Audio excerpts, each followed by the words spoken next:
Sir ఇవాళ అఘోరి మనకు తెలుసు ఆల్రెడీ తెలంగాణలో ఆత్మార్పణ చేసుకుంటా అని చెప్పేసరికి పోలీసులు ఆమెని హౌస్ అరెస్ట్ చేసేసి మహారాష్ట్ర పంపించేశారు. మళ్ళీ అక్కడి నుంచి ఏపీకి వెళ్లి అక్కడ హంగామా చేసింది. సో మళ్ళీ ఇవాళ శంషాబాద్ ఎయిర్‌పోర్ట్ శంషాబాద్ దగ్గర ఉన్న హనుమాన్ టెంపుల్ ఆ మధ్య ధ్వంసమైంది గదా! దాన్ని చూడ్డానికైతే రావడం జరిగింది. సో పోలీసులు కూడా ఆమెని అడ్డుకునే ప్రయత్నం చేశారు. కార్‌లోనే ఉంచారు. అయితే అక్కడ కూడా ఆత్మార్పణ చేసుకుంటుందేమో అన్న భయమైతే అందరిలో కూడా ఉండింది. సో ఏం చెప్తారు మళ్ళీ తెలంగాణకి అఘోరి రాక గురించి మీరేం చెప్తారు? అఘోరి ఒక రకమైన నాన్‌సెన్స్ లాగా తయారైంది 2 రాష్ట్రాలకి. ఎందుకు ఈ మాట వాడుతున్నానంటే నిజానికి అఘోరీలు ఇలాంటి పనులు ఎప్పుడు చేయరు.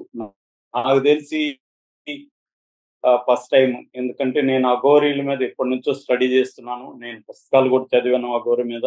అనేక వీడియోలు చూసాను. మా ఫ్రెండ్స్ కొంతమంది అఘోరీలతో మాట్లాడారు కూడా. సో, అఘోరీలు ఎప్పుడు ఇలా బిహేవ్ చేయరు. అఘోరీలకి ఎందుకంటే వాళ్ళకి ఒక ఫిలాసఫీ ఉంటది. కొన్ని విలువల్ని వాళ్ళు పాటిస్తారు. ఎక్స్‌ట్రీమ్ లైఫ్‌లో ఎక్స్‌ట్రీమ్స్ మనం ఎవరం కూడా సాహసం చేయలేని ఒక లైఫ్‌ని వాళ్ళు లీడ్ చేస్తారు. శ్మశానాల్లో ఎక్కువగా ఉంటారు. సాధన చేస్తారు. శవాల మీద కూర్చొని ధ్యానం చేయడం. వాళ్ళకేందంటే అద్వైత ఫిలాసఫీ నేను చెప్పాను ఆల్రెడీ. జీవ జగదీశ్వరుడు వాళ్ళకి మిత్తు. జీవము లేదు, జగత్తు లేదు, ఈశ్వరుడు లేదు. మొత్తం గూడా సూపర్ కాన్షియస్‌నెస్. పరమ ఆత్మ అంటే సూపర్ కాన్షియస్‌నెస్ ఉంటది. కాబట్టి ఇవన్నీ మిత్తు అని వాళ్ళు ప్రూవ్ చేయడం కోసమే వాళ్ళు ఏ పదార్థమైనా ఒకటే అని నమ్ముతారు కాబట్టి శవాన్ని కూడా వాళ్ళు తింటారంటే అర్థం శవాన్ని మొత్తం ఏదో ఫ్రై చేసుకొని అట్లా ఏదో కాదు. అంటే దాన్ని కూడా వాళ్ళకి అన్ని ఆ శవాన్ని చనిపోయిన వ్యక్తి మాంసం కూడా వాళ్ళకి ఒక పదార్థమే. అది కూడా దానికి పెద్ద తేడా లేదు కాబట్టి వాళ్ళు తింటారు. సో, అట్లాగే కపాలంలోనే వాళ్ళు భిక్షమెత్తుకుంటారు. అట్లా వాళ్ళు కుంభమేళా టైంలో తప్ప ఇంకెక్కడ మనకి బయట కూడా కనబడరు. అలాంటి ఒక కాంటెక్స్ట్‌లో అఘోరి గాని, వాళ్ళ గురువు మరి నాకైతే పేరు తెలీదు గానీ, విశ్వనాథ్ శాస్త్రి అని ఒక పేరైతే వినబడింది. అది కాదో లేదో తెలీదు. కానీ వాళ్ళ గురువు కూడా అఘోరిని గైడ్ చేస్తూ, వీడియో కాల్ చేస్తూ ఉన్నారు. ఈ అఘోరి ఒక విచిత్రంగా ఉంది. ఫస్ట్ విచిత్రం ఏందంటే అఘోరి అమ్మాయి కాదు, అబ్బాయి. సో, శ్రీనివాస్ అనే అబ్బాయి వెళ్ళిపోయి మారిపోయి అఘోరిగా మారాడు. మంచిది. దాంట్లో తప్పేం లేదు. ట్రాన్స్‌జెండర్స్ కూడా ఆహ్, మనలాంటి వాళ్ళే. వాళ్ళు కూడా మనుషులే. వాళ్ళకి వాళ్ళకి నచ్చిన జెండర్‌ని కలిగి ఉండే హక్కు ఉంది. దాంట్లో తప్పు లేదు. అట్లాగే సెక్స్ సర్జరీ చేసుకోవడం కూడా లీగల్‌గా ఇండియా గుర్తించింది. తప్పు లేదు. కానీ అఘోరిగా మారింది. అఘోరిగా మారినప్పుడు అఘోరీల ప్రాక్టీస్‌లో ఉండాలి. అట్లా గాకుండా ఈమె పబ్లిసిటీ పిచ్చి పట్టిందా? లేకపోతే ఒక అహంకారం అంటే నేను కంట్రోల్ జేయాలి ఈ సమాజాన్ని అని ఏమన్నా నమ్ముతుందా? అంటే మెంటలీ డిజార్డర్స్ కూడా ఉన్నట్టుగా ఉన్నాయి. ఖచ్చితంగా అఘోరిని మంచి సైకియాట్రిస్ట్‌కి చూపిస్తే ఈమెకి ఎలాంటి మెంటల్ డిజార్డర్స్ ఉన్నాయో కూడా చెప్తారు. లేదా న్యూరాలజికల్ ప్రాబ్లమ్స్ ఉంటే మంచి న్యూరాలజిస్ట్ దగ్గరికి తీసుకెళ్ళాలి. ఎందుకంటే సైకియాట్రిక్ ప్రాబ్లమ్స్‌కి న్యూరాలజీ లింక్ కూడా ఇవాళ ఉంటుందనేది సైన్స్ చెప్తుంది. సో, ఇప్పుడు కానీ ఏమైంది ఇవేవి అఘోరికి ఎవరు కూడా చేసే పరిస్థితి లేదు. దాంతో ఫస్టు తెలంగాణలో వచ్చింది ముత్యాలమ్మ టెంపుల్‌లో విగ్రహం శివుడి దగ్గర వెళ్లి కాలు నిలబెట్టి 1 ½ అవర్ పూజలు చేసింది. అసలు న్యూడ్‌గా అఘోరిని టీవీ ఛానెల్‌లో చూపించడమే తప్పు. అది ఎందుకంటే ఆహ్, నేను నువ్వు న్యూడ్‌గా కూర్చొని న్యూస్ చదువుతా ఉంటే ఎవరైనా ఒప్పుకుంటారా? ఎందుకు అఘోరికి మాత్రం ఎందుకు ఈ రూల్ ఉంది? సో, దీన్ని బ్రేక్ చేయాలి. నీకు అట్లా ఉంటే నువ్వు ఎక్కడో ఉండు. ఇక్కడికొచ్చేసి టీవీ ఛానెల్ అంతా నేను న్యూట్‌గా ఉండి నా ఇష్టం వచ్చినట్టు చేస్తానంటే ఒప్పుకోవడం ఫస్టు మన వాళ్ళ తప్పు. అది అన్ని ఛానెల్‌లు కూడా ఈ తప్పు చేశాయి. దీంతో ఇప్పుడేమైపోయింది అఘోరికి, నాకు పబ్లిసిటీ వచ్చింది. నేను పెద్ద తోపు, నేననుకుంటే ఏమన్నా చేయగలను అని ఒక నమ్మడం మొదలుపెట్టారు. ఎప్పుడైనా బలహీనమైన వ్యక్తులు ఎమోషనల్ బ్లాక్‌మెయిల్ చేస్తారు. చిన్నపిల్లలు ఎందుకు చేస్తారు? వాళ్ళు బలహీనులు కాబట్టి. పెద్దవాళ్ళని వాళ్ళేం డీల్ చేయలేరు కాబట్టి ఎమోషనల్ బ్లాక్‌మెయిల్. నేను ఏడుస్తాను, నేను చచ్చిపోతాను ఇంకొకటి బెదిరిస్తారు.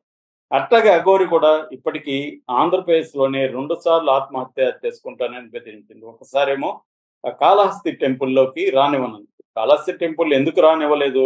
నీకు బట్టలు లేకుండా రావద్దని చెప్పారు.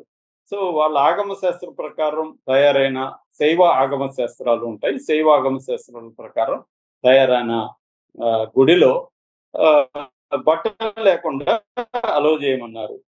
ఏమేం చేయాలి? బట్టలు వేసుకొని వెళ్ళాలి. అది వదిలేసి నేను చచ్చిపోతానని పెట్రోల్ పోసుకొని ఒక డ్రామా క్రియేట్ చేసింది. చివరికి వాళ్ళు గురువు చెప్పినాక వెళ్ళింది. మళ్ళీ ఏం చేసింది? అక్కడ నీళ్ళల్లో కారు దించి నేను చచ్చిపోతానని ఇంకొక చోట బెదిరించింది. ఇప్పుడు మళ్ళీ శంషాబాద్ వచ్చింది. ఈ రోజు శంషాబాద్ వచ్చి ఇక్కడ బెదిరించడం మొదలుపెట్టింది. మొన్న అంత ముందు రోజు ప్రజాస్వామ్యంలో ప్రజలు ఎన్నుకున్న సీఎం రేవంత్ రెడ్డిని నేను దించేస్తాను నిన్ను, నువ్వేమనుకుంటున్నావు, ఇలా బెదిరిస్తాను. ఇప్పుడు ఎవరైనా గుళ్ళల్లో విగ్రహాలను ధ్వంసం చేస్తే ఖచ్చితంగా వాళ్ళని అరెస్ట్ చేయాలి, కేసులు పెట్టాలి, జైల్లో పెట్టాలి, న్యాయస్థానంలో శిక్షలు వేయాలి. ఇది కదా ప్రాసెస్.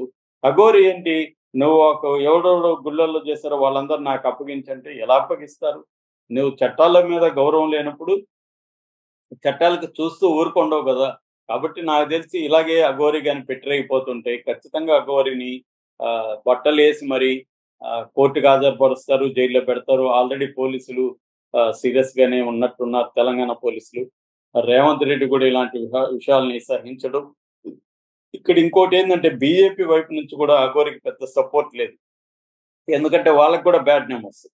అంటే మెయిన్ స్ట్రీమ్ హిందూ సంప్రదాయాలు కూడా ఇలాంటి అఘోరిల్ని టెంపుల్లోకి ఇలా రావడాన్ని వాళ్ళు కూడా ఒప్పుకోరు అనమాట. ఎందుకంటే మెయిన్ స్ట్రీమ్ సంప్రదాయాలకు భిన్నమైన వాళ్ళు అఘోరీస్. వాళ్ళు కాపాలికులు, వాళ్ళు తంత్ర దీన్ని ఫాలో అయ్యేవాళ్ళు. సో వాళ్ళు మెయిన్ స్ట్రీమ్ హిందూయిజానికి దూరంగా ఉంటారు. నాన్ పురాణిక్ సెక్ట్ అంటారు వాళ్ళని. నాన్ పురాణిక్ సెక్ట్ లో వాళ్ళు ఉంటారు. కాబట్టి మెయిన్ స్ట్రీమ్ వాళ్ళు రానివ్వరు. అయితే ఈ మధ్య బీజేపీ అధికారంలోకి వచ్చినాక ఇలాంటి వాళ్ళని కూడా కుంభమేళాల్లో వాళ్ళకి వెళ్ళి పట్టుకొని రావడం ఇవి కొంత చేస్తుంది, కానీ మామూలుగా అయితే జరిగేది అది. అందువల్ల అఘోరి బెదిరించడం అనుకోవాలి, బ్లాక్మెయిల్ చేయడం అనుకోవాలి. సనాతన ధర్మం అసలు అఘోరికి ఏమీ కూడా తెలియదు నాకు తెలిసి. ఎందుకంటే తెలిస్తే మాట్లాడతారు కదా ఎవరైనా. సనాతన ధర్మం అంటే ఏందో మాట్లాడతారు. మన ఇప్పుడు చాలా మంది భక్తి ఛానళ్లలో వచ్చి వాళ్ళు చెప్తున్నారు సనాతన ధర్మం అంటే ఏంటి, ఎందుకు ఫాలో కావాలని. అది చెప్తే మనం ఫాలో కావాలా లేదనేది జనం నిర్ణయించుకుంటారు. అది కూడా చెప్పట్లేదు. సనాతన ధర్మాన్ని కాపాడుతానంటుంది, లోక కళ్యాణం అంటుంది, ఈ మధ్య మహిళలు అంటుంది. ఏ విషయం మీద అఘోరికి ఒక అండర్స్టాండింగ్ లేదు. ఉంటే ఇలా మాట్లాడరు. అఘోరీలు చాలా ఇండెప్త్ ఫిలాసఫీ ఉంటుంది వాళ్ళకి. అవేం మాట్లాడలేదు. వాళ్ళ గురువు అన్నా మాట్లాడతాడు. పోనీ అతను కూడా బెదిరిస్తున్నాడు, పోలీసుల్ని బ్లాక్మెయిల్ చేస్తున్నాడు వాళ్ళ గురువు కూడా. వాళ్ళకి చెప్తున్నాడు అఘోరి మీద చేయకండి మీరు, నేను సీఎంఓ ఆఫీస్తో టచ్లో ఉన్నాను, సీఎంఓతో టచ్లో ఉన్నాను అని పోలీసులను బెదిరిస్తున్నారు. సో క్లియర్ గా అఘోరి వెనక ఎవరున్నారు? ఎందుకంటే అందరికీ డౌట్ ఏంటంటే ఈ అఘోరి డబ్బులు ఎక్కడి నుంచి వచ్చింది?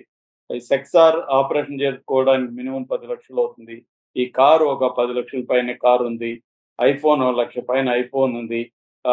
విపరీతంగా రాష్ట్ర వ్యాప్తంగా 2 దేశాలు తిరిగానని చెప్తుంది. ఎవరు స్పాన్సర్ చేస్తున్నారు? దీని వెనక ఎవరైనా అఘోరిని ప్రయోగించి చేస్తున్నారా ఏంటి అనేది తేల్చాల్సిన అవసరం అయితే ఇన్వెస్టిగేటివ్ ఏజెన్సీస్ ఉంది. పోలీసులు కానీ అదర్ ఇన్వెస్టిగేటివ్ ఏజెన్సీలు కానీ అఘోరి వెనక ఎవరున్నారు, ఎవరు గైడ్ చేస్తున్నారు అనేది తేల్చాలి. లేదంటే ఇది ఒక సమాజంలో ఒక న్యూసెన్స్ గా నాన్ సెన్స్ గా మారిపోయి శాంతి భద్రత ఇష్యూ క్రియేట్ అయ్యే అవకాశం ఉంది. ఇప్పుడు ఆ రాష్ట్రంలో వద్దంటే ఈ రాష్ట్రం, ఈ రాష్ట్రంలో వద్దంటే మళ్ళీ ఆ రాష్ట్రం, ఇలాగా ఒకటి ఇది ఉంది. వాళ్ళ ఇంట్లో వాళ్ళు కూడా రావాలి, బయటకు వచ్చి మాట్లాడాలి. నిజానికి చాలా మంది అఘోరిని విమర్శిస్తున్నారు. నువ్వు ప్రపంచాన్ని ఉద్ధరిస్తాను, హిందూ మతాన్ని ఉద్ధరిస్తాను అన్నావు, ముందు నీ ఇంటిని ఉద్ధరించు. వాళ్ళు ఇప్పటికీ కూలి చేసుకుంటున్నారు, వాళ్ళకి ఒక ప్రాపర్ ఇల్లు కూడా లేదు అని అఘోరిని విమర్శిస్తున్నారు. కాబట్టి పోలీసులు కానీ లేకపోతే మన ప్రభుత్వం కానీ సీరియస్ గానే తీసుకోవాలి. ఈ నాన్ సెన్స్ అని ప్రోత్సహించడం కూడా కరెక్ట్ అయితే కాదు. కొన్ని ఛానళ్ళు పనిగట్టుకొని అఘోరి ఏం చెప్పినా ప్రోత్సహిస్తున్నాయి. కొంత క్రిటికల్ గా ఉండాల్సిన అవసరం ఉంది. మనకేంటంటే ఎవరో వచ్చి ఏది చెప్పినా వాళ్ళని పైకెత్తడం కనబడుతుంది. అట్ట కాకుండా సమాజానికి ఈ అఘోరి నష్టం చేస్తుందా, లాభం చేస్తుందా అనేది ఇంపార్టెంట్. ఖచ్చితంగా నష్టమే చేస్తుంది, లాభం చేసేది ఏమీ లేదు. ఊగిపోతూ నేను వృద్ధులు తాండవం చేస్తా, నేను ఆత్మహత్య చేసుకుంటా, ఇలాగ బ్లాక్మెయిల్ చేస్తుంది సమాజాన్ని కానీ ప్రభుత్వాన్ని కానీ. దీనికి తలగ్గకుండా ఉండాల్సిన అవసరం అయితే ఖచ్చితంగా అందరికీ ఉంది. Thank you so much.